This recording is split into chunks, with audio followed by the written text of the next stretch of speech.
Bonjour à tous et nous reprenons les émissions ici en direct d'Univers SwiftNet. On est très heureux d'accueillir des trésoriers qui ont marqué l'année et vous savez, plusieurs d'entre eux sont nommés au prix du trésorier de l'année et plusieurs d'entre eux l'ont été pour leur démarche de prise en compte des risques extra-financiers. Les risques sont la thématique principale aujourd'hui et donc les risques extra-financiers sont de plus en plus pris en compte par les entreprises mais aussi par les trésoriers. Et on va voir justement le rôle qu'ils ont dans la prise en compte de ces risques et pour cela j'ai le grand plaisir d'accueillir Selim Hadj Smail, bienvenue. Bonjour.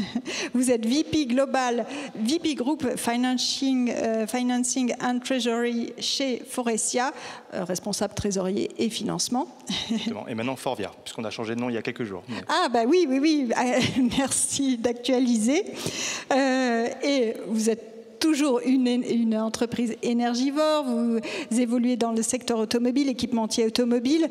Alors vous, la question s'est posée, j'imagine, assez vite. En tout cas, quand est-ce que vous avez décidé de vous attaquer au coût de l'énergie, qui est très d'actualité aujourd'hui, mais qui est particulièrement important pour une entreprise comme la vôtre? Alors, en pourcentage, enfin en montant absolu, c'est important. En pourcentage, on est une entreprise de plus de 25 milliards d'euros et la facture énergétique est quand même limitée par rapport à ce montant-là.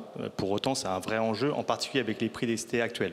Oui. Avec des prix qui ont été multipliés par 10, oui. Alors, ces temps-ci plutôt par 5, on se retrouve avec en effet un enjeu très important pour nous. Oui. Et c'est vrai qu'on a eu la chance, avec une vision du top management, mon CEO Patrick Koller, de vouloir dès 2018-2019 avoir une roadmap de carbon neutrality qui soit très ambitieuse, avec derrière 3 gros piliers, qui est la réduction de la consommation d'énergie, c'est toujours la meilleure à avoir. Oui. Et ça, bien sûr, ça a un impact positif avec les coûts de l'énergie qui montent. Oui. Au-delà de ça, on a une volonté de production de self-consumption, c'est-à-dire ça va être tous les panneaux solaires qu'on va mettre sur nos usines.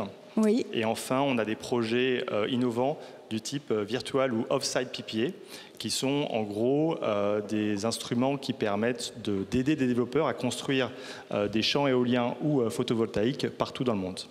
Alors là, c'est les démarches concrètes que vous menez. Globalement, comment ça se passe? C'est-à-dire quand on se dit, bon, bah, on a besoin de faire des économies d'énergie, ça s'intègre dans une démarche de développement durable. Je vais déjà analyser ma consommation, c'est ça? Tout à fait. Alors déjà, il y a tout ce travail-là de pouvoir mesurer, parce que tout ce qui n'est pas mesurable, on ne peut pas l'améliorer. Oui. Et ensuite, on essaie de s'accompagner d'experts, comme ceux de Schneider Electric, pour oui. Réussir à avoir une roadmap qui est cohérente et ambitieuse avec les enjeux. Donc les 3 chantiers, globalement, c'est de pouvoir vous-même être producteur d'électricité, c'est ça? Soit être producteur, soit à aider à la production d'énergie renouvelable. Donc c'est la grosse partie de notre roadmap, ça représente à peu près 70% de l'effort. Ça va être donc par exemple de garantir le prix d'électricité à des développeurs de champs éoliens en Scandinavie. On vient d'en signer 2 ces 6 derniers mois. Oui. Donc en Suède, avec des grosses turbines, les nouvelles turbines sont assez incroyables. Et ce qu'on va faire, c'est qu'on va leur dire, on vous garantit un prix, par exemple, de 30 € sur le prix d'électricité, ce qui va leur permettre d'aller voir des financeurs et ils vont pouvoir s'endetter parce que derrière, leur cash flow est garanti à un minimum. Donc ils vont pouvoir leverager souvent des SPV. Et cela, ils ne peuvent plus le faire parce que l'ensemble des utilities dans les énergies renouvelables ont déjà un peu maximisé leur credit line. C'est-à-dire qu'ils ont des énormes besoins d'investissement et les banques n'ont plus les capacités, avec les lignes de crédit des développeurs, de pouvoir leur prêter. Et donc, en gros, juste pour décrypter, parce que pour ceux qui nous écoutent, en gros, EDF a un peu moins de moyens qu'avant parce qu'il a déjà beaucoup investi. Maintenant, c'est l'État français, mais prenons Engie. Voilà, Engie, pardon, Engie, voilà, la plupart des utilities, comme vous disiez, a déjà beaucoup investi. Il n'a plus beaucoup de levier. Grâce à vous, il va pouvoir à nouveau réaliser des investissements, c'est cela? Exactement. Il va pouvoir s'endetter avec de nouvelles lignes de crédit, puisque nous, on va prêter notre ligne de crédit Oui. grâce à ce prix garanti. Et alors nous, mais bien sûr l'ensemble des corporates, c'est des programmes que IBAN aide à mettre en place, qui va utiliser l'ensemble des lignes de crédit de l'ensemble des corporates. Donc on sait qu'il y a les grands, par exemple les Roche, les Novartis font ça aussi, oui. Sur des montants importants, avec un risque de crédit très, très bon. Oui. Et ça permet vraiment de pouvoir diversifier l'ensemble des lignes de crédit pour financer cette transition écologique. Ces programmes-là, globalement, on gagne combien en termes d'économie au niveau du coût de l'énergie? Alors, en fait, nous, on est plutôt partis sur un principe de ne pas perdre de l'argent. C'est déjà une bonne résolution. Donc, gestion des risques. Oui. On n'est pas là pour gagner de l'argent. Oui. On pense qu'on a certains projets, en effet, où on va gagner de l'argent.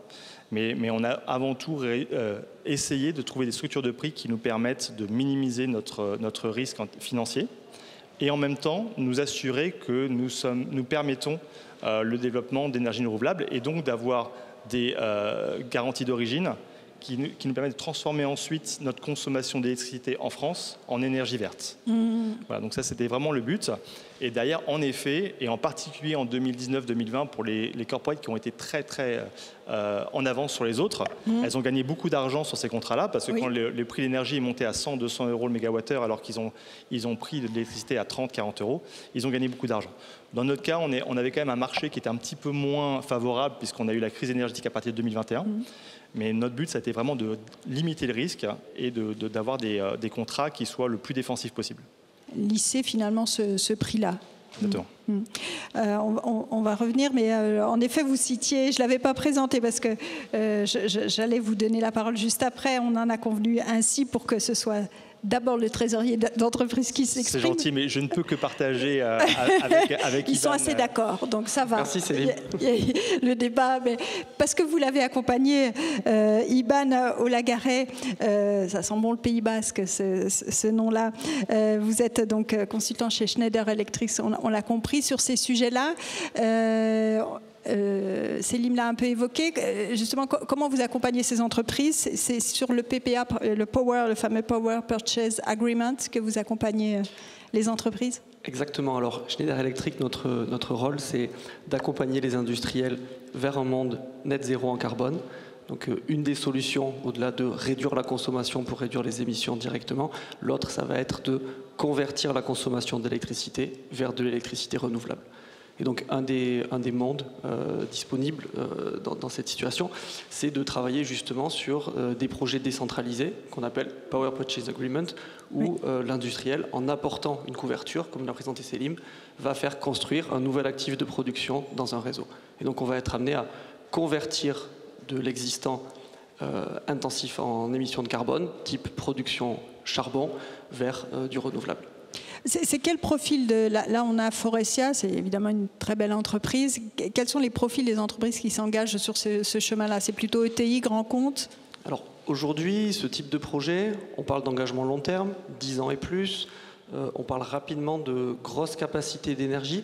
Donc on va plutôt travailler avec des grandes entreprises qui ont à la fois la capacité à voir loin, voir plus grand et peser dans l'échelle de valeur de ce type de projet.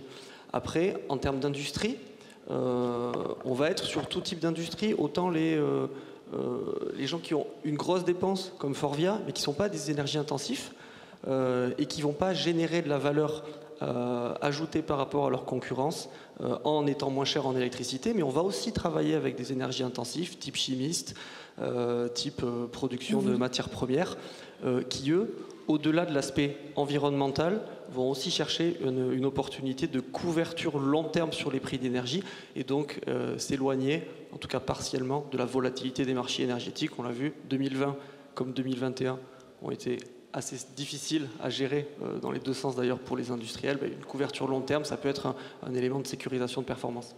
Ça a été, en effet, puisque Faurecia parlait de 2018, le déclencheur de l'activité pour vous, d'ailleurs, en termes de conseils, c'était justement avec la crise Covid, 2020, renforcé, j'imagine, avec l'Ukraine et la hausse des prix. Oui, alors notre activité Sustainability, elle existe bien avant la crise Covid, mais c'est vrai que le marché des PPA, notamment en Europe, il était déjà existant depuis pas mal d'années aux US, surtout sur les marchés déréglementés. Mais c'est très fortement développé en Europe suite au Covid. On a senti d'ailleurs un très fort appétit collectivement, entreprises comme particuliers, sur les sujets de développement durable, sur les sujets de crise énergétique, d'émissions de CO2. Donc comme l'a dit Céline, on avait quelques entreprises qui en 17, 18 se sont penchées sur le sujet, ont pu signer des deals qui ont été extrêmement profitables d'ailleurs en 2019, 21 notamment sur les productions d'énergie. Mais on a eu une explosion de la demande depuis peu sur ces sujets-là. Ouais. Si je peux juste rebondir sur une chose, c'est sur le hedging long terme lié à ces contrats. C'est très compliqué à mettre en place et il y a beaucoup de problèmes en termes de corrélation. C'est-à-dire qu'en gros, on va se retrouver avec des profils de production qui sont souvent très volatiles, parce que l'énergie renouvelable, par exemple, pour photovoltaïque, ça va être seulement la journée, en particulier l'été, moins l'hiver, ce qui ne va pas correspondre forcément avec le profil de consommation. Et à un moment, il était plus simple d'avoir des produits qui pouvaient s'adapter et faire du hedging long terme du type baseload. Mais ce type de produit d'offre baseload, alors baseload, c'est juste qu'on va faire l'hypothèse dans les calculs que la production est continue 24 heures sur 24, 7 jours sur 7. Ce qui n'est pas le cas. Ce qui n'est pas le cas, mais qui permettait à l'époque de pouvoir mieux se hedger.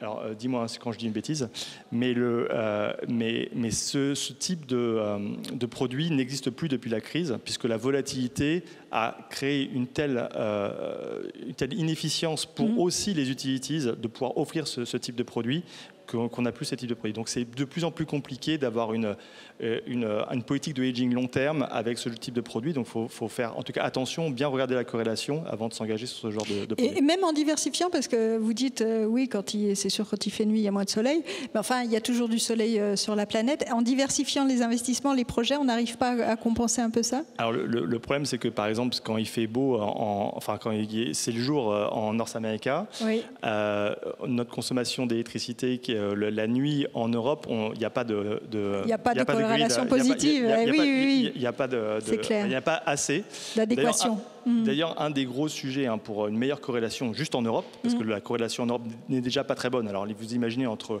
le prix de l'énergie aux États-Unis et l'Europe, c'est zéro.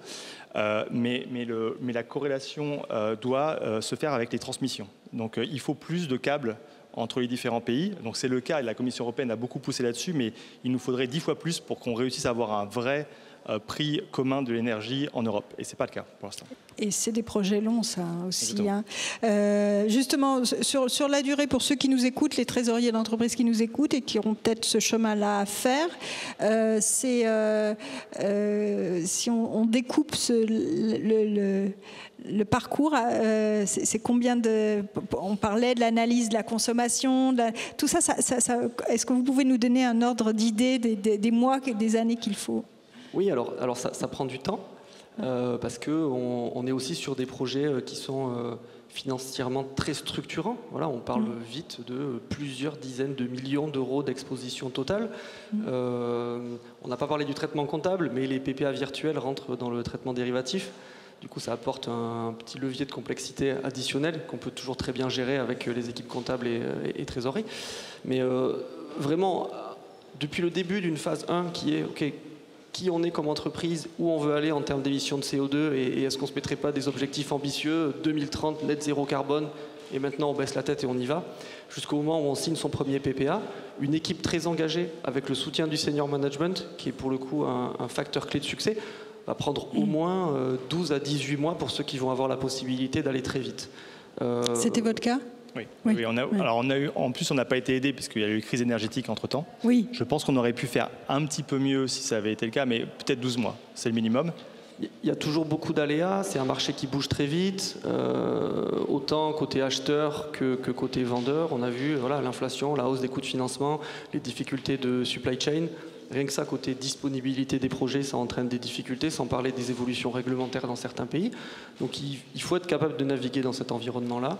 Plus l'éducation du top management et des différentes équipes pour pouvoir analyser le risque. Et ça prend, en plus, on peut rajouter 2-3 mois minimum là-dessus pour que les gens soient à l'aise avec les risques qui sont pris, puisqu'on est quand même sur des risques à 10 ou 15 ans, avec des enjeux par année qui sont en dizaines de millions d'euros. Donc derrière, on a une vraie analyse financière et de risque à faire, et ça monte jusqu'au CEO en général. Oui, on comprend le rôle du trésorier, ça descend même jusqu'à la comptabilité, mais forcément pour mener ces sujets-là, c'est au plus haut niveau que ça se décide. Oui, on a besoin de l'implication du top management, comme l'a dit Célim. Voilà. Après, on en signe beaucoup. En capacité. Voilà, c'est un marché hyper dynamique. Donc même quand on coche les cases certes, il y avait une vraie dynamique de la part de Patrick Koller et son équipe pour aller vers la neutralité carbone. Ça a été annoncé très largement dans les médias. Pour un industriel dont l'énergie, c'est pas le cœur de métier, qui n'est pas non plus un énergie intensif. Donc c'est un sujet, c'est une ligne dans les coûts, mais ce n'est pas une préoccupation du quotidien, comme ça peut l'être pour des gens comme Saint-Gobain ou Arcelor, qui n'est pas investment grade au moment de signature. Donc les questions de trésorerie, ça pose aussi des questions à gérer additionnellement. Dans une grande dynamique d'acquisition, même des gens comme ça, ils signent des jolis deals. Donc c'est bien, c'est enthousiasmant. Et les projets restent... Il y a encore du choix, parce qu'on se dit, j'imagine, les démarches que font les entreprises françaises sont aussi les entreprises européennes qui les font, qui ont intérêt à investir de cette façon. Il y a encore aussi de la profondeur sur ce marché-là? C'est une bonne question. Alors, on l'a un peu senti dans ce qu'on a pu discuter depuis le début, mais on a basculé d'un marché qui était très balbutiant au début, donc qui était très clairement un marché d'acheteurs, vers aujourd'hui un marché de vendeurs, avec plus de demandes et un peu moins de projets dispo. Après, il y a de la capacité, il y a des projets dispo partout en Europe. Les prix sont ce qu'ils sont, voilà, mais il y a des endroits où on peut avoir de la bonne compétitivité. Un des challenges du coup pour les acheteurs aujourd'hui, c'est de se rendre désirable face à la concurrence. Donc, d'où l'utilité d'être bien accompagné pour se rendre bien désirable et identifier les bons projets, pour aussi faire toute cette éducation dont a parlé Célim. Ça prend du temps. Le plus tôt elle est faite, avant même d'aller chercher des projets sur le marché, avec tout le monde qui est aligné jusqu'au CEO, le plus on va être désirable face au marché, justement. Même l'acheteur doit être désirable maintenant dans ce monde et sélectionner aussi, avoir la capacité à sélectionner les bons projets. Eh ben, on y voit plus clair. Merci à tous les deux. Merci messieurs pour cet éclairage sur les enjeux extra-financiers et l'énergie. Merci. Bonne journée. Merci à vous.